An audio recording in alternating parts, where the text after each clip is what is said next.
event here for the Experience the Experts digital series with the Georgia Transportation Alliance and the Georgia Chamber. My name is Seth Milliken. I'm the Executive Director of the Georgia Transportation Alliance, and we appreciate everybody joining us today. And so with that, I'm going to turn it over to Michael Sullivan, who's the President and CEO of ACEC Georgia and the 2015 Chairman of the Georgia Transportation Alliance Board. Sully's going to introduce our experts and our guests and take us forward from there. Thank you, Seth. It's exciting to be a part of this inaugural Experience the Experts, and we are kicking it off. We couldn't have kicked it off with two better experts to talk about transportation issues from the federal perspective. We have with us two of our members of our Georgia House delegation from the United States Congress. In alphabetical order, we have Tom Graves. Representative Graves grew up in White, Georgia, served in the General Assembly, as many of you remember, and have worked with him. He has risen very quickly up through the ranks since being elected to the House in 2010, and now serves as one of the cardinals of the House, the chair of the one of the appropriations subcommittees, the Legislative Oversight Subcommittee of the House Appropriations Committee. So in a very short time has moved up very, very quickly among the ranks. And also having moved up very, very quickly among the ranks is Rob Woodall. Congressman Woodall represents Georgia's 7th Congressional District. He serves on the House Rules Committee, the Budget Committee, and perhaps most germanely to this discussion, the House Transportation and Infrastructure Committee.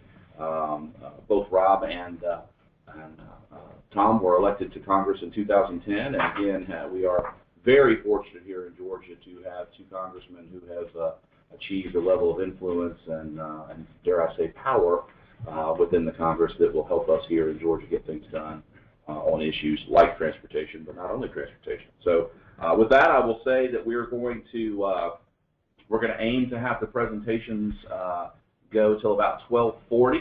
If you have any questions, please go ahead and submit those questions in writing. We'll have those questions pop up here on the screen magically through the interwebs. So go ahead and submit those questions, and then at about 12:40 or so, 12:45, we'll stop and take questions from our virtual participants out there in the interwebs. With that, I'm going to go ahead and turn it over to Congressman Woodall. I appreciate that, Michael. It is unquestionably true that Georgia's success has been dependent on folks getting on all the right committees. You talk about Tom's fast rise. He's one of the youngest appropriations subcommittee chairmen that I can remember in the last 20 years of Congress. Every Georgian does not have expertise on everything, but there is a world-renowned expert within 40 miles of this building on absolutely every topic, and folks have been investing in us on that. I've got an opportunity on the Transportation Committee to write the policy, but I don't have an opportunity to fund the bill itself. So much of what our frustration is has to do with where the transportation dollars are going to come from, and in the absence of an ability to fund that, good policy is worth very little. What I want to go through a little bit today is where we are on some of that good public policy, and then what you're going to see play out over the next couple of months is getting to the dollars and cents end of that. If I can make my clicker work here, for my benefit, I wanted to give you all my contact information. I can promise you that most of the success that I have had has not been the result of my big brain. It's been the result of big brains here at home. If you're working in the transportation industry, if you have insight into this issue, if you have a family business, whatever your insights are, I want you to pick up the phone and share them with me. My talent is moving good ideas forward. Your talent is decades of experience in your industry and providing those good ideas. So please reach out. If it's not important enough to call your lobbyist about, call me about it personally. It's the little things that are the easiest to make happen. We're working on a long-term transportation bill. What you've seen is a series of extensions time and time again because we haven't been able to agree on a funding mechanism, but we have found fairly broad agreement on the policy issues. We're all talking about a long-term bill today, and it's the first time in a long time we've all been on that same page. The Senate has passed a long-term bill. They didn't fund it long-term, but they did the policy long-term. The House is moving forward on a 5 or 6 year bill. The White House has asked for a 6-year bill. Even a bipartisan Senate bill has been introduced from the far right in Senator Paul, the far left in Senator Boxer. That's the kind of agreement we have, that if you're going to build a nation, focusing on transportation is the right way to do it. We've kind of have 4 priorities in the legislative language from the Transportation Committee. We want to enhance America's freight system. We want to move through the red tape and make sure that we're getting projects done faster. Tied into that is maximizing every dollar, making sure that a dollar's worth of taxes is providing taxpayers with a dollar's worth of value. And then what you hear about from everybody who votes, and that's relieving congestion here at home. I don't know if you've thought about where the congestion is. The freight congestion is not always in the same place as the commuter congestion, but in our case it is. What I've put up here on the screen are the top 25 most congested intersections in America's freight corridor system. What you're going to find is 2 of those, and I highlighted them in yellow, are right here in the Metro Atlanta commuter corridor. It's I-285 and 85 is the 14th most congested intersection in the country. 285 and 75 is number 24. The absence of a efficient, effective freight corridor system shows up in every aspect of GDP, whether you're talking about the expansion of the port in Savannah, whether you're talking about whether businesses are relocating, whether manufacturing is relocating. Focusing on the freight corridor is what our priority is on the Transportation Committee. To the degree that that has an ancillary impact on coming out of their subdivision, trying to get their kids to the elementary school down the street, that's going to be good news. But for the most part, Gwinnett County and Forsyth County in my district are focused on those concerns. The state of Georgia is focused on those concerns. What we want to see happen at the federal level is a focus on these federal freight corridors. We don't do a good job at the federal level when we try to focus on too many things. Mission creep gets in the way. Focusing on these freight corridors is going to be the key. I just want you to look through here. We're talking about average speeds in these intersections below 50 miles an hour. Talk about peak speeds during or average speeds during peak periods down below 40 miles an hour. If you talk to our friends at UPS, they're going to measure 5-minute delays in terms of millions of dollars of cost to the system across the nation. That's not just UPS, that's Kroger, that's Quick Trip, that's every single one of us as we're trying to get back and forth. It's a place to be in on the Transportation Committee when 2 of the top 25 problem spots are located right in our backyard. Part of improving the system is going to be the impact that it has locally, and we're experiencing that in a number of different ways. Not just the congested corridors that we're talking about, but we're experiencing it in terms of the environmental regulations as well. I don't know if you can remember what this pin on this map of Georgia exemplifies, but what it exemplifies is the first Indiana bat that has been tracked to the state of Georgia since the late 1960s. This Indiana bat was tracked to Georgia, and what it has done in terms of paperwork, in terms of moving projects forward, on the left-hand side of the screen, you'll see what the bat's known migration area was. Projects in those few counties in northwest Georgia were slowed as folks tested for the bat. Now that we have had one bat sighted in more than 40 years, all of North Georgia is now a testing area. Projects slowed as we search for the Indiana bat. It must be said that we have not yet found a second Indiana bat. We will continue to search for more Indiana bats, but we do so at the expense of the Georgia taxpayer and the federal taxpayer. When we try to find solutions to the paperwork challenges, to the environmental challenges, items like this fall in a bipartisan area. We can all agree that wildlife needs to be protected, but we all be able to agree that dollars can only be spent once, and if they're spent searching for non-existent bats, we can't spend them focused on those projects that are going to have a greater impact at home. These kinds of red tape issues show up not in some projects, but in all projects. But it's worse in some than others. If you commute on State Route 20 every morning, you know both on the west side headed towards 575 and the east side headed towards Lawrenceville, you have massive construction delays. On the west side, what you have is a 4.5-year red tape delay. Project has been delayed by over 54 months because federal dollars were involved. Had we used state dollars to fund this project, and Florida is an excellent example of a place that does use primarily state dollars. Had we used state dollars to fund this project, we could have moved it forward in about 30 months.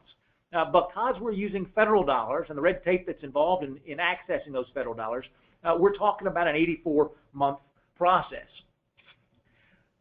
Some of that process, I would tell you, is necessary. If you want to be an advocate for the environment, we're in the right place to advocate for the environment. I don't believe there's a better steward of environmental resources than those of us here in Metro Atlanta. We utilize those resources. We are stewards of those resources. But along the lines of needless red tape, I'll tell you some of these projects are involved noise reduction, right? In terms of pollution, we have to talk about noise pollution as well. Georgia wants to add the turn lanes and a couple of roundabouts in Sandy Springs. If you live over there in that area, you know those projects well. Well, federal regulations require a noise study.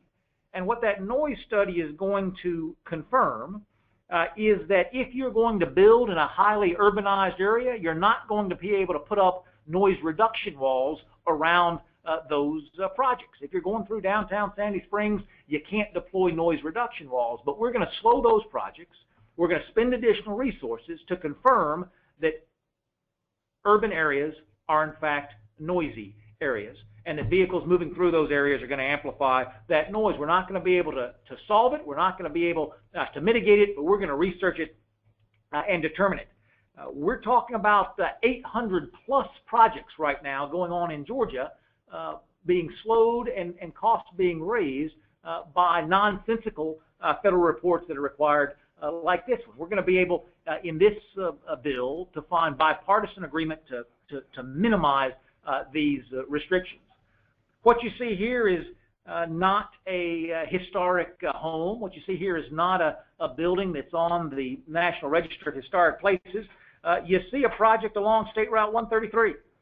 This is a 32-mile improvement project that we're working on here, and federal law requires that roads be constructed around potentially historic structures to the degree there's no feasible, prudent alternative. Only if there's no feasible, prudent alternative can those roads be continued. I would tell you that I know of no historic value of this particular rundown gas station. No one is proposing that there's a historic value to this rundown gas station, but the way that federal regulations work today, it is going to be easier to tear down your family's home and build a road through your front yard than it is to tear down this building and widen this road.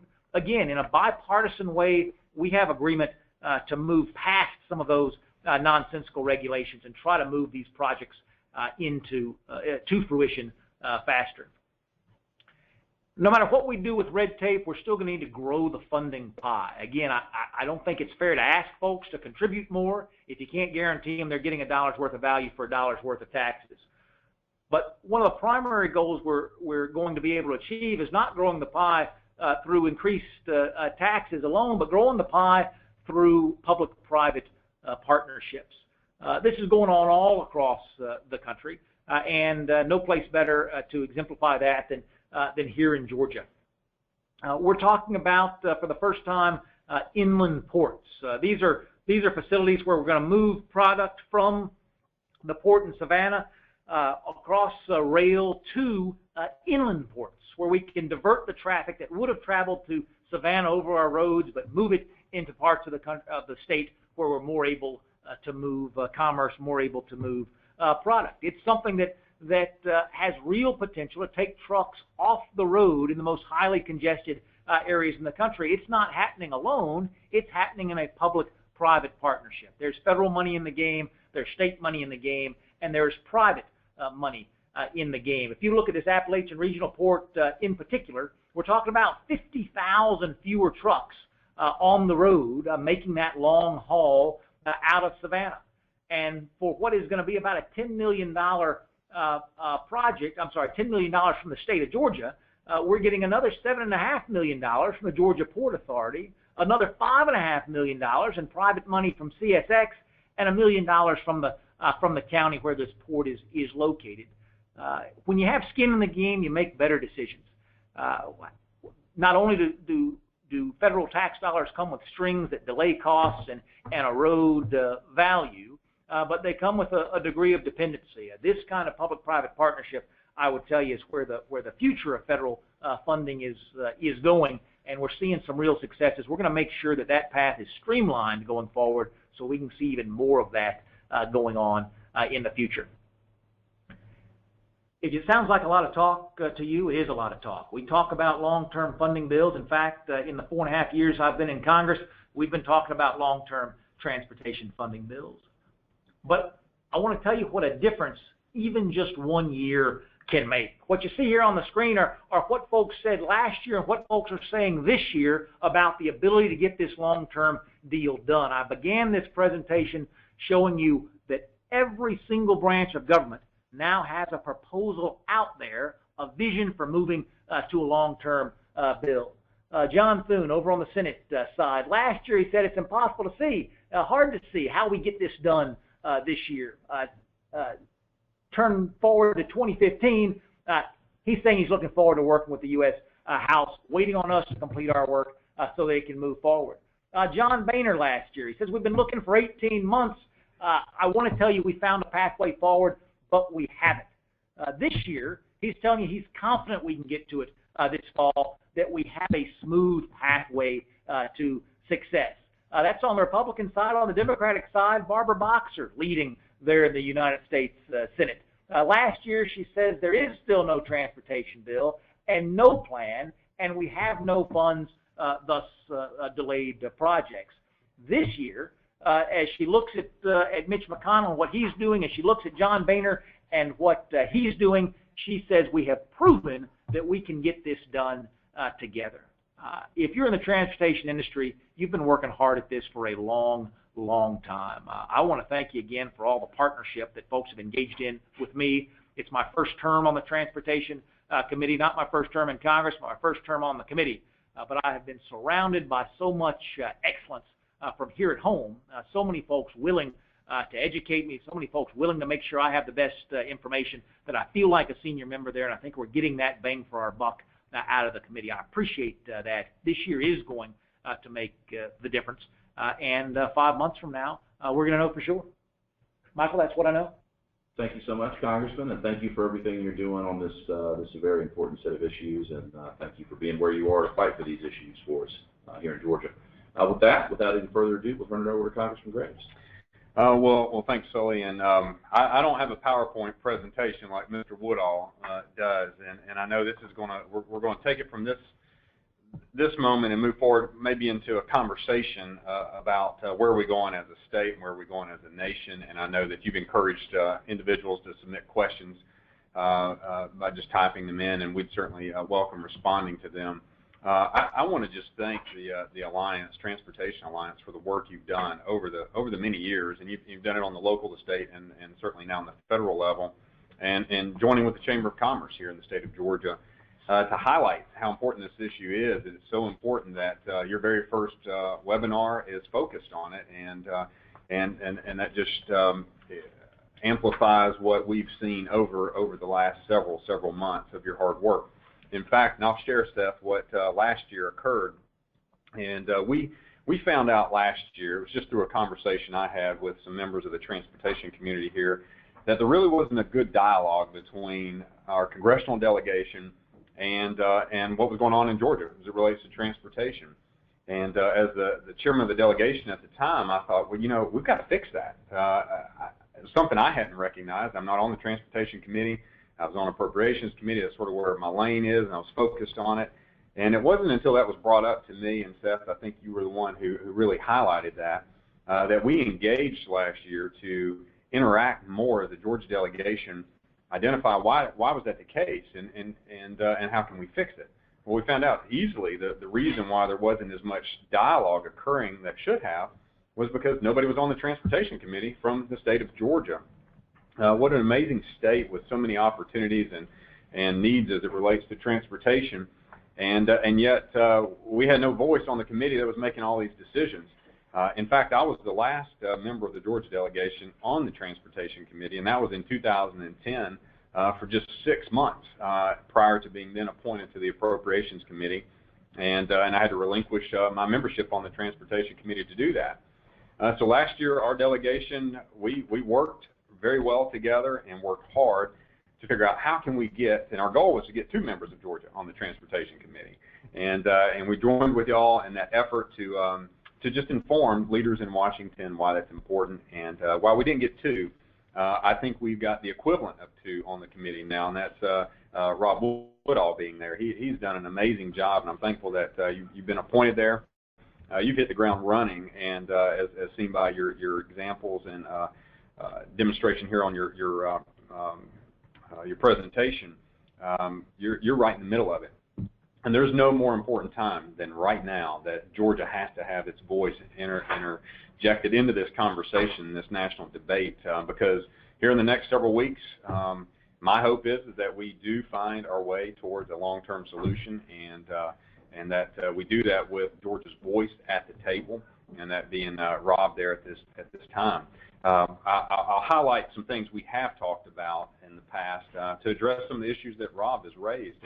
And I would say that one of the biggest challenges we've seen across our state has certainly been just a broken government, a broken system, a broken highway trust fund that's going bankrupt. All these things colliding together with a government that wants to make it a little bit more difficult and a little bit more challenging to get the next project out the door and moving dirt. And so we've got to address those concerns certainly very quickly because quite frankly, it doesn't matter how much revenue you have if the government continues to suck more of it up to operate themselves. It's not adding to capacity or moving freight or people anymore. And as we think about our goals are to reunite families at the end of the day and allow them to spend a little more time together, make that soccer game that they might not have made because they were in traffic or moving freight from one end of the state to the other or across the country. The biggest barrier we can remove right now is going to be the federal government, and Rob has highlighted that in his presentation.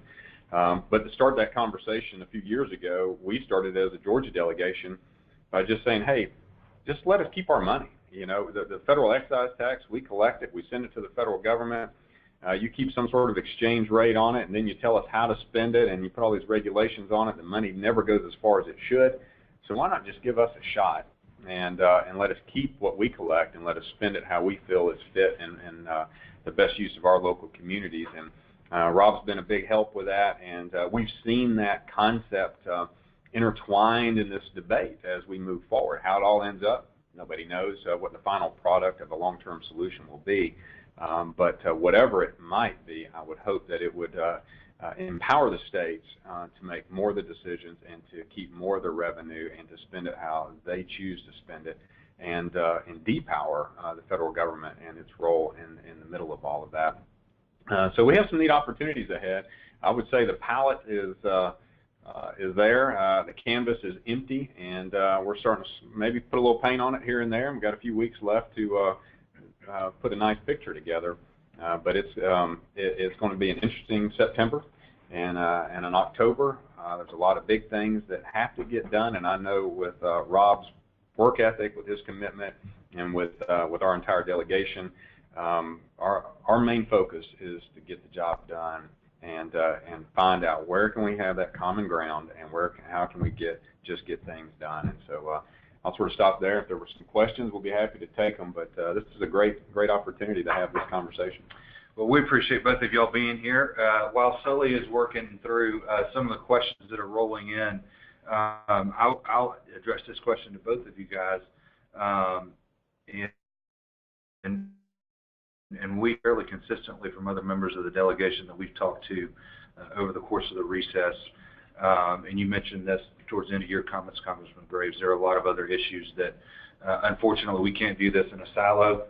It would be a lot easier to fix if we could, but unfortunately there are lots of issues and a lot of them are interrelated. So maybe you can take a few minutes and give us your perspective on what are some of the other issues that Congress has to deal with, what are some of the other tough things that you are going to have to work through in conjunction with, looking at a long-term highway bill. Well, I'll sort of start off, Rob. Most things are staggered, and they have different timelines, which is helpful. It's probably the most difficult when things end all at the same time. And so there's going to be a couple of main focuses when we return in September. We'll have to vote on the disapproval resolution of the Iran agreement. And I suspect that most of Georgia delegation, Republican and Democrat, will all be voting to disapprove of that agreement. We also have the Pope coming to visit and speak to us, and that's rather timely to come and spend some time with us in September. And then probably the big battle will be over funding the government. The fiscal year ends at the end of September, and that's where we've been doing our work in appropriations, and we'll be trying to find how to pull it all together and make sure that we stick to what we promised the American people on the spending levels that we assured them that would put us on a path that would be better tomorrow than it is today. And so we'll have that to grapple with, and then that leads us into October, where I'll kick it over to Rob. You know the timeline in October. There's a few other things staggered out there, including the issue we're talking about. Tom's not going to toot his own horn on the Appropriations Committee, so I'm going to do it.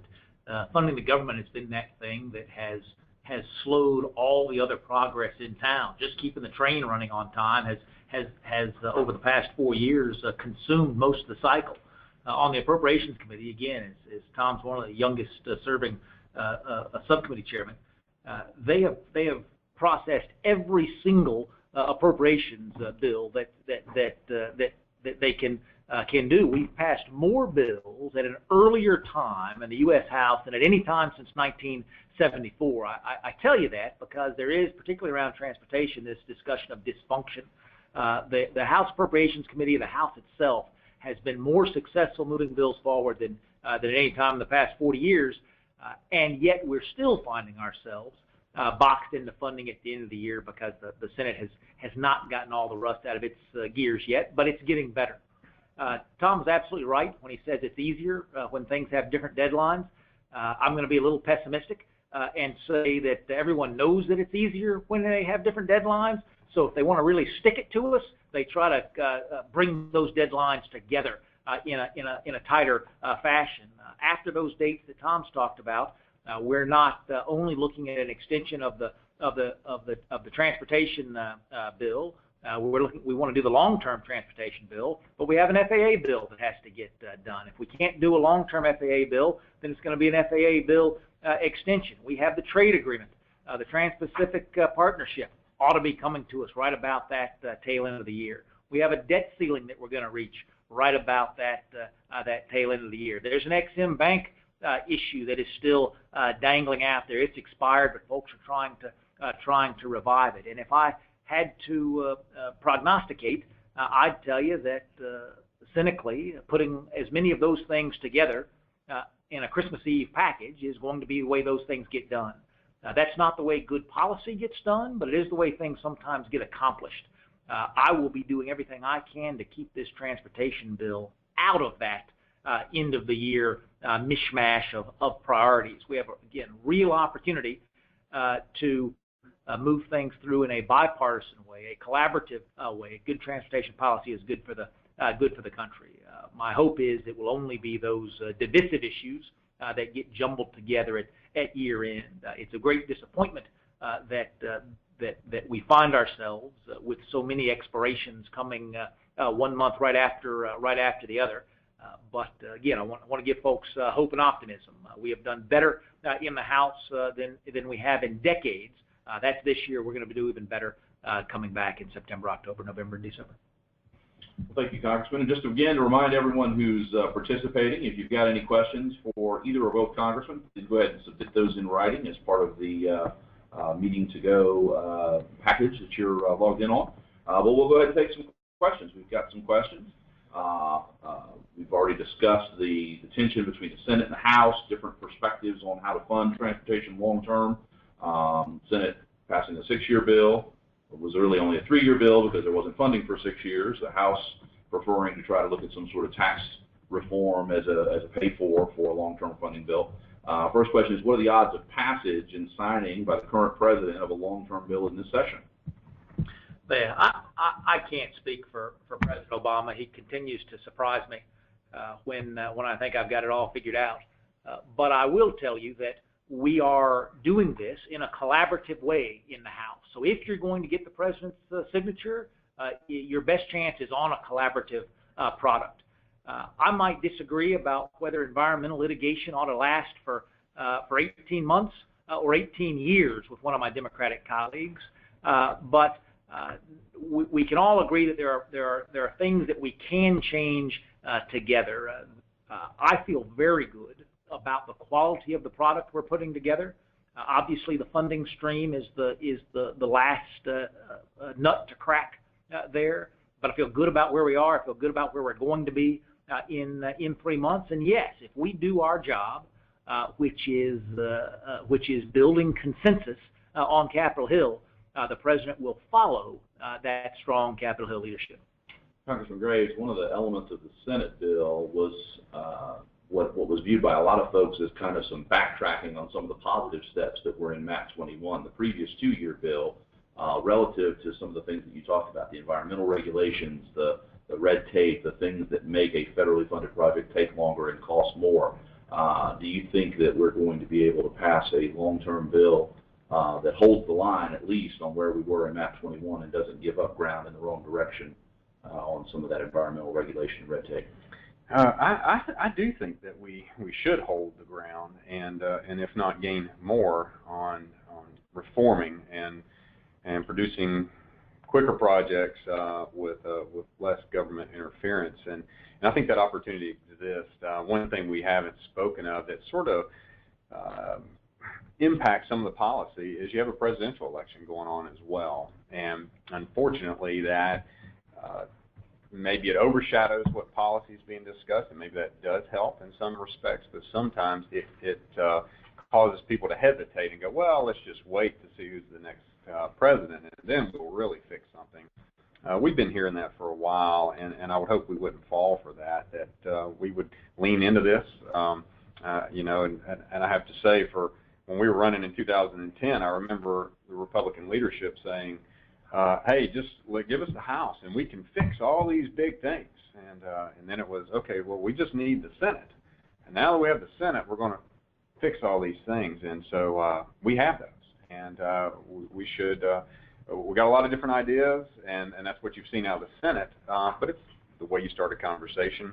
And what Rob was alluding to earlier is, at some point we have to find areas in which there are agreement, where there is common ground, and maybe shelve some of the disagreement to move forward to get things done. And we've been able to do that some this year. But as he did mention too, the president sometimes is unpredictable and hard to figure out. But the more common ground you have, the more broad support you have, the more likelihood. But saying all that, we should never govern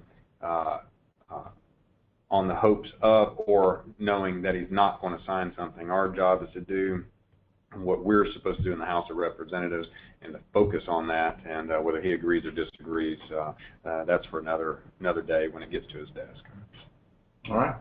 We've got some more questions from our listeners. The next question, given the investment that Mercedes and State Farm have made in Georgia recently, moving headquarters operations to Georgia, and the role that access to public transit played in those decisions to relocate here, can we expect the Georgia delegation to champion robust funding for, in particular, the New Starts program? Michael, you know, credibility is everything. I come from a district in Gwinnett and Forsyth counties where folks don't like high taxes. They don't like them.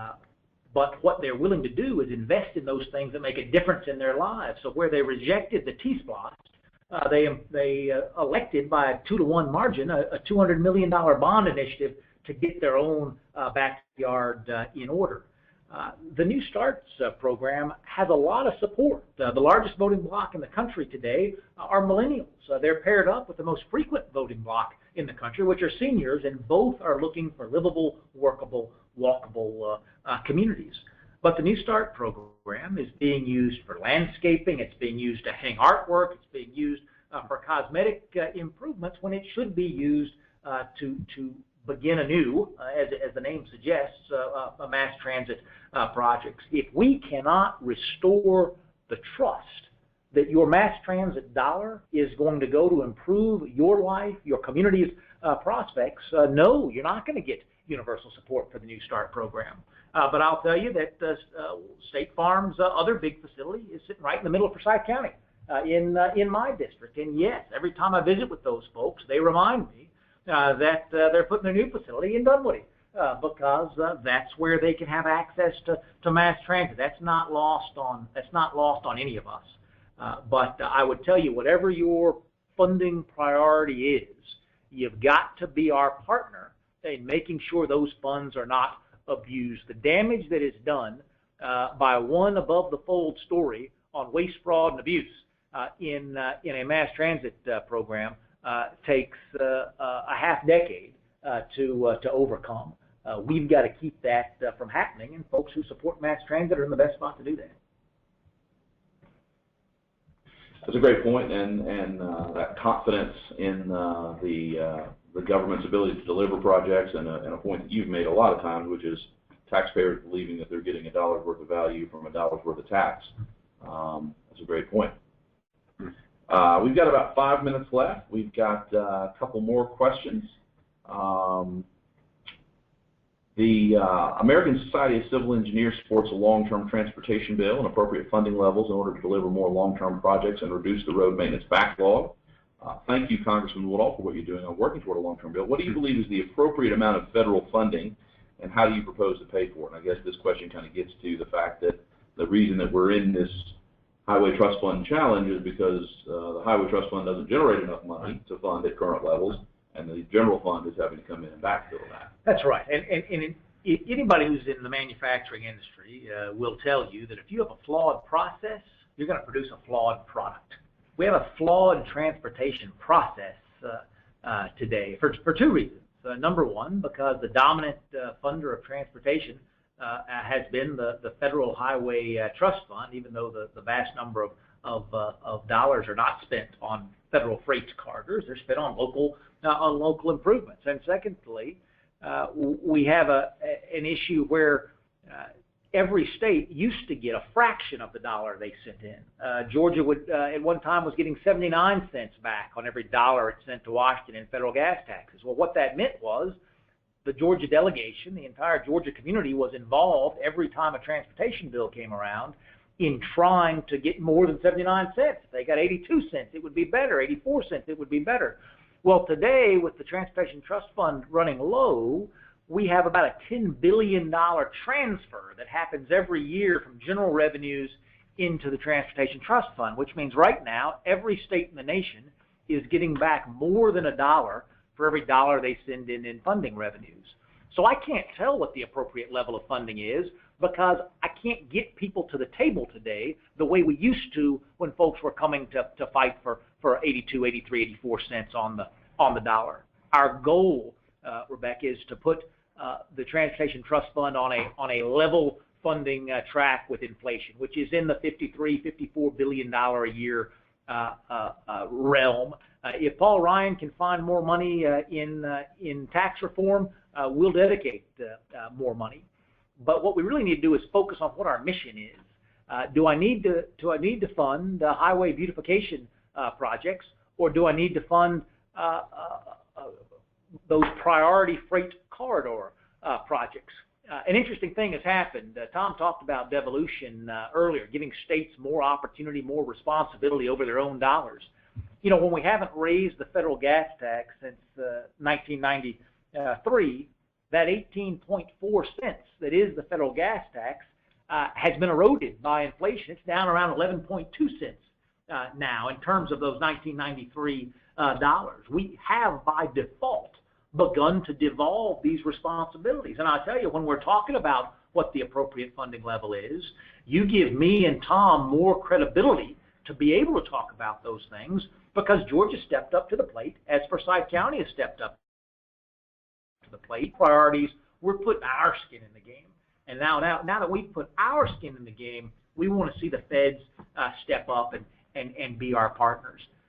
There is no support in Washington, D.C. To subsidize local projects with federal tax dollars. But there's big support in Washington to partner, again, public-private partnerships, federal-state partnerships. And we're going to have $55 billion at the floor. I could see it going up as high as $60 billion a year, but that's all about the revenues. And of course, the Appropriations Committee will be the committee that'll be making those decisions. Do you think that's about right? Do you concur? Well, what I like about what Rob was sharing is that at some point we've got to determine what is the ultimate goal. How do you know how much to spend until you really know what you want to spend it on? And my frustration has been is how much we're spending on the government side of it and how little we're spending on the actual development of new road projects or capacity and moving folks in freight.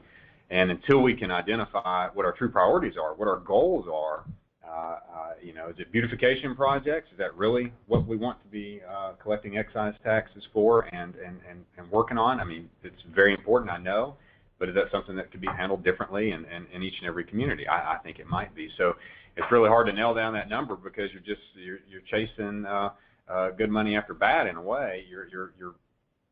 You know it's broken.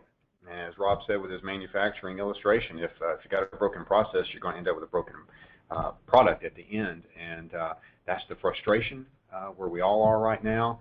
And so I think let's streamline it all, and let's make every dollar go just a little bit further for what we're trying to do, get it done quicker, let it go further, and release some of the burdensome red tape that's out there. So who knows what the number could be, but we know that the way it's being squeezed and manipulated right now is not working well. All right. Well, I think that's a great point to end on. Thank you so much to Congressman Woodall and Congressman Graves for being with us for this inaugural Experience the Expert series on transportation. We have some great, I think we have 8 some webinars planned for between now and the end of the year with some other top-notch experts and leaders of Georgia's transportation industry and transportation infrastructure in Georgia. So be watching your email box for those. Again, we've got some great speakers lined up that I think will be great for you to listen to. I'll go ahead and turn it over to Seth. Thank you, Sully. Thank you, everybody, for joining us today. If you have questions or need more information about any of the things that have been talked about here today, please shoot us an email, info@gatransportation.org. This will be archived on our website and will be available for viewing later in the future. And we encourage you to continue to visit that website, look for updates. We will have 7 more of these over the rest of the year, focused on ports and airports and various different freight and logistics and transportation issues. So we encourage you to check back with us, and hopefully you'll join us for those as well. With that, thank you all. Have a great afternoon and a great weekend.